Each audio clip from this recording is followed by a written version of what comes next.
Welcome back to Coffee and Conversation. And Audie is with us today. He's not in my lap. He's just snoozing.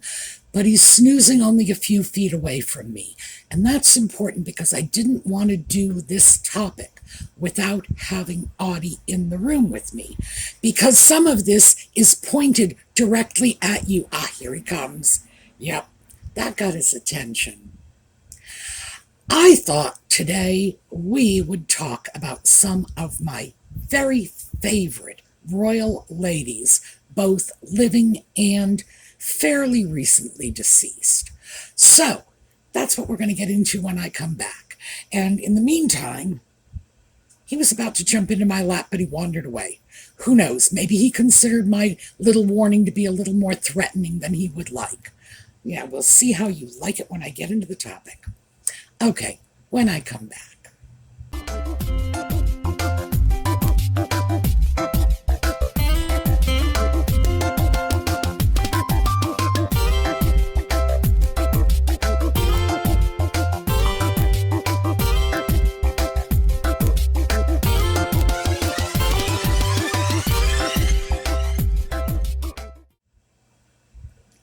So any of you who have followed my channel for any length of time, 3 videos maybe, you're going to know that my very favorite royal, period, living today, is Princess Anne.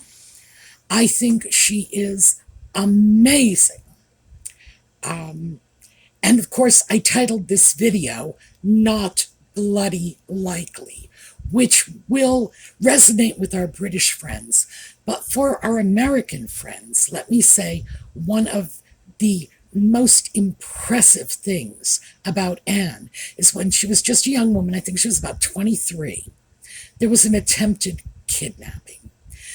The British royal family, at least the lesser members, and not the Queen and not Prince Philip, had rather minimal security in those days. Like I said, she was 23, that would have been the very early 70s. And some guy got it into his head that Princess Anne would be an easy kidnap target. She was out with her husband at a charity event with one bodyguard. That one bodyguard had one firearm, which was a Walther PPK. All right. Now, to be fair to the British, after this episode, they disposed of the Walthers and gave the palace security decent weapons. The problem with the Walther PPK is it jams. It is notorious for jamming. The bodyguard, when faced with an armed kidnapper, got off one shot. The gun jammed, and I believe the bodyguard himself was shot 3 times. A total of 4 people were shot, not Anne, and not her husband. But that bodyguard, really, boy, he took the brunt of it, literally throwing himself in front of Anne at one point to protect her from harm. So, bless his heart. But the not bloody likely comes when, after this would-be kidnapper had already shot 4 people, opened the car door and told Anne to get out. And that was her response. Not bloody likely. Wow. Yeah, I want to be her when I grow up. Also, she was an Olympic athlete. She was on the British equestrian team. And by the way, this is an interesting little piece of trivia. In those days, they were routinely sex testing athletes to make sure that the people competing in women's events were in fact women, the people competing in men's events were in fact men. Rumor has it, it came from certain questions that arose about the Russian women's shot put team, which was the butt of jokes for a long time to come. Anne was the only athlete in that period who was not required to take a gender test. The reason for this is, of course, the British government opposed it as being insulting to the dignity of the royal family, etc. But everybody, even the Russians, fell into line on this issue. And this is back in the days when it was Soviet Russia, and they generally opposed anything thrown out by the West. The reason for this, of course, is Anne had grown up in the public eye. Everyone around the world knew who she was from her infancy onward. And the idea of questioning her gender was, well, the British found it insulting, but most people found it ridiculous and utterly unnecessary. So, by the way, she did not win Olympic events. And although at the time I had questioned her presence on the Olympic team, was it because of her title? And in a way it was. I think the fact that she grew up with so much wealth and privilege meant that she had access to the best horses, the best trainers, plus a lot of leisure time for training, which athletes from lower economic stratas really don't have. But I've subsequently spoken to people who do understand the issues of horsemanship, and they tell me she was, in fact, very good, that this was probably not just a gimme, a freebie to the princess. So, yeah, Anne never wanted titles for her children. She never wanted special treatment for herself. And Audie, this part is for you, so pay attention. In fact, she was recently in court because one of her dogs escaped from her control when she was putting it in a car. And the dog ran loose without a leash and attacked two little boys. Attacked them.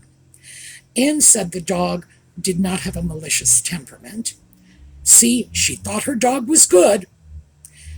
And the dog, I'm sure, just thought she was playing with the little boys, but they got hurt.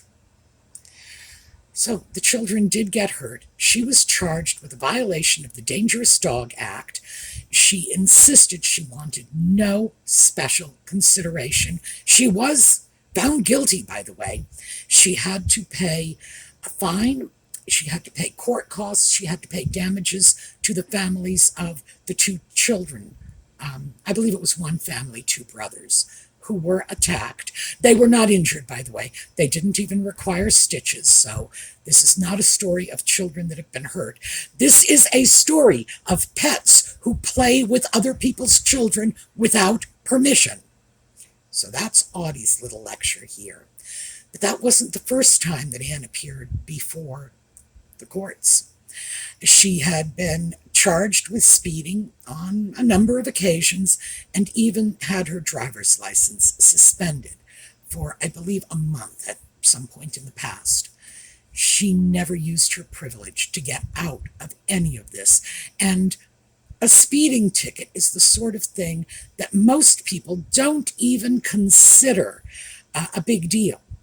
If someone used their privilege, like literally all you'd have to do is make a phone call to get out of it, I don't think anybody would consider that an over-the-top abuse. She didn't do it. So, yes, my number one favorite is Anne, who puts her money where her mouth is. So, I've always said that I so wish that Anne had been born before Charles. I would love to have seen her as queen. So number 2 on my hit parade is recently deceased, well, fairly recently, in my lifetime recently, the late Queen Mum. By the way, whenever I decide I want to look up pictures of her or anything like that on the internet, that's how I throw it in the search engine. Queen Mum.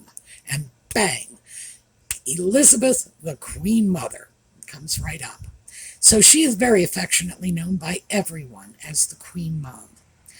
And She is my favorite for a number of reasons. In part, she and her husband were from that greatest generation. They were a wonderful source of support for the British throughout the Second World War. And I've said this very often, the British had it worse than we did in the Second World War. Their soil was bombed. Their cities were bombed. They packed their little kids up and had to send them off to the country. By the way, I should say this because someone had mentioned this in the comments on one of the other videos when I was speaking about the British experience in World War II, that the Russians had it bad as well. No, the Russians had it so much worse than anyone else. What went on in Russia is in the Second World War, that's what we're talking about, is so bad that I will never discuss it on this channel because this is a family-friendly channel and you just can't even scratch the surface without running the risk of giving people's innocent little children who just want to watch a video because they like the happy music, giving them nightmares. You know, our littlest subscriber, Evelyn, oh no, I'd never want her to hear that. So I am in no way dismissing the Russian experience in the Second World War. It was, as I say, horrific. Not going anywhere near that. Okay? Oh, and the Chinese experience was pretty bad too. And we're not going to discuss the rape of Nanking on this channel either. Some war experiences are just beyond the scope of whatever we're doing here, and they need to have too many disclaimers and too many adults-only warnings. But it doesn't mean I am unaware of what went on in the Second World War. I've told you this before. My father served. I grew up on those stories. There is very little that took place in World War II that I wasn't spoon-fed with my breakfast cereal as a child. The Queen Mum did a number of things that significantly raised morale, not only in England, but in the United States as well. She rather famously said that the children, meaning Elizabeth and Margaret, would not leave London without her when all the other little children were being packed up and sent to the country. And she would not leave without the king, and the king would never leave. And this had a profound impact on morale. Also, when Buckingham Palace was bombed, she rather famously said, well, at least now I can look the East End in the face, because they had been bombed really badly as well. She was a tremendous source of support. Now, if we cast back a little, she was of English and Scottish descent. She came from the Wellesley family, interestingly enough, on one side, and on the other, just Scottish nobility. She was probably the most English queen consort since probably Henry VIII. He married from his own country people, a little too often, frankly. But after that, people tended to marry foreign brides. And of course, the reason it happened with her is because she was married to a second son. So she ended up on the throne by happenstance. She was a very good queen consort. And I've often thought it must have been difficult for her because in general, one is not replaced in one's own lifetime by a monarch of the same sex. It's unusual. And in her case, of course, as queen consort, she was replaced by a daughter who was queen regent. And it must have made things difficult. If she had been replaced by a son, the comparisons wouldn't have been quite so apples to apples. Probably would have been apples to oranges, and she might have had an easier time transitioning out. It was reported that she did not have the best time, transitioning into that lesser role, which I guess is understandable. And of course, she had just lost her husband. But yes, the Queen Mom is a special favorite of mine. And now we are going to go on to two more. And we're going to start with another of the recently deceased, Princess Margaret. Now, she is not my favorite royal for the same reason that people like Anne and the Queen Mum are. Not even close. She's one of my favorite royals for the same reason I used to enjoy watching Diana's shenanigans. She was arrogant, entitled, drunk, and frankly, a whore. This woman popped from one bed to another. She married to disoblige her family, and it's like there was almost nothing that she could have done that she didn't do. I expect most of this was Margaret acting out. In her younger days, she was described as a great beauty. I have to be honest with you, I've never seen it. Especially when compared to her sister, I've always believed that of the two, Elizabeth was the prettier. I've always believed that.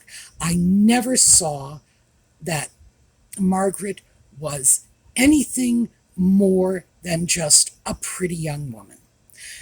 Not a great beauty, and certainly with that arrogant and domineering, rude, and very entitled temperament of hers. No. Unlike her mother, now, the Queen Mom was a fairly pretty young woman, but she was no great beauty either. But she was loved by everyone. She apparently got the personality point from her earliest years, and people liked to be around her. Margaret could be the life of the party, but you can say that about a lot of drunks. You throw enough alcohol in them and they are dancing with a lampshade on their head. I don't really think that enhanced her attractiveness in any way. So, yeah, she was my favorite for the Jerry Springer show. Grab a beer, pull up a lawn chair, and watch the British royal family act like trash.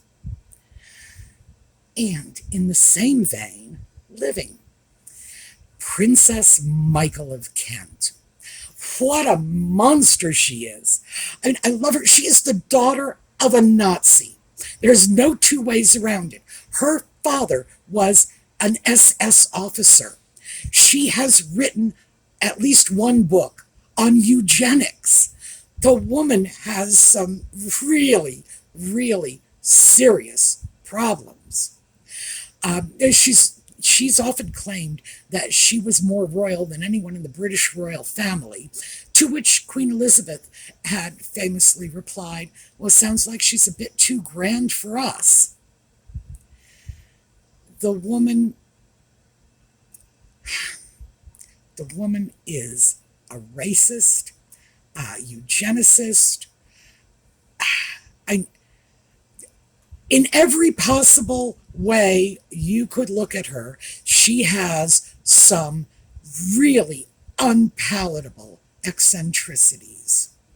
Now, she has been known to give to charity, which is good. She is a little better educated than most of the royal brides of her generation. Most of them were lucky if they could read and write. The Queen Mum herself had the equivalent of an elementary school education, although she could also speak French. But I don't think if you actually gave her a spreadsheet, she could read it. In fact, I think if you gave her an elementary school math book, she would have been hard-pressed to finish all the problems in it. They didn't educate women in those days, and it was considered almost unladylike for a woman to be educated.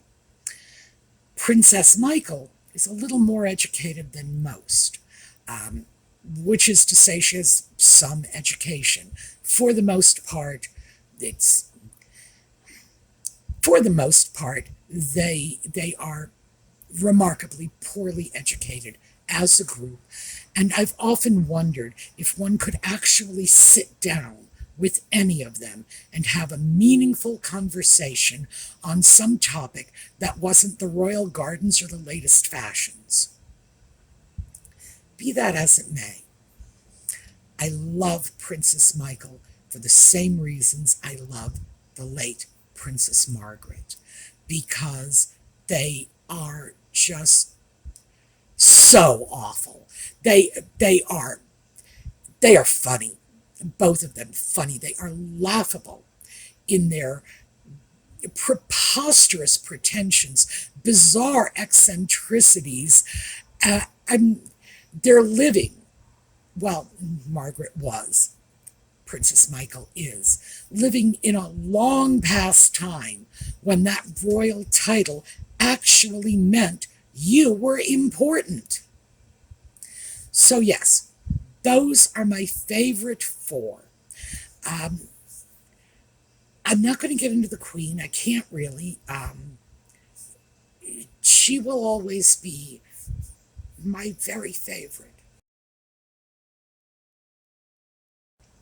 Sorry, I can't go there yet. I'm not ready. But those are my favorites.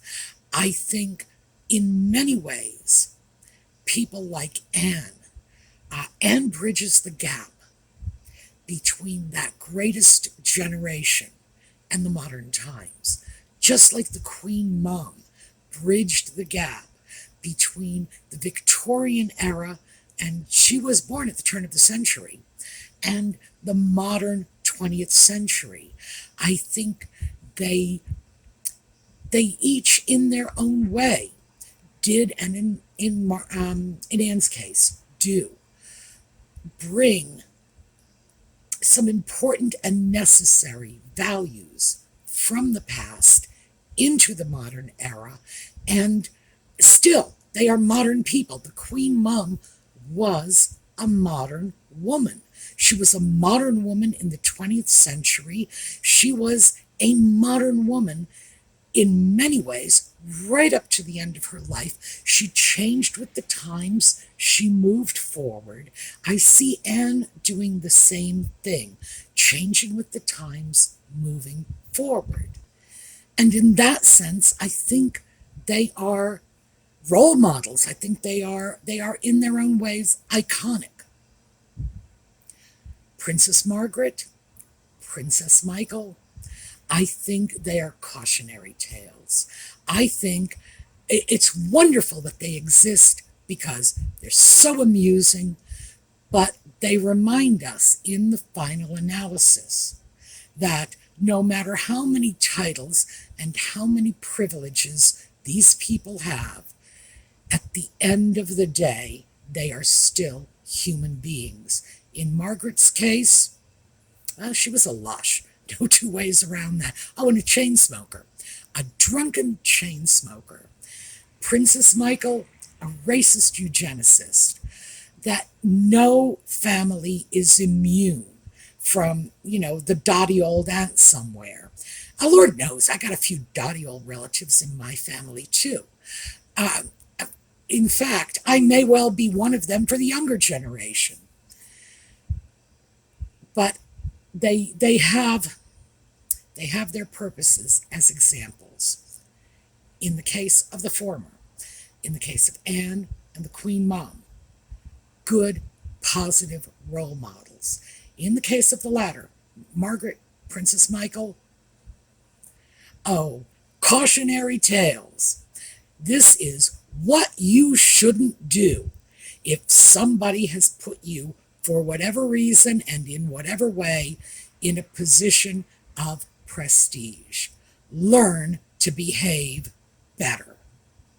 So, that is what I have for you today. Just my opinions, my favorites. And one of the interesting things I got out of this is I put together a new slideshow for today. So we are going to take a look at a slideshow of the Queen Mum on our way out. All right, for those of you who stay with us for Just Chatting, that will be at 8 o'clock this evening. For the rest of you, I hope to see you next weekend. And in the meantime, have a terrific day.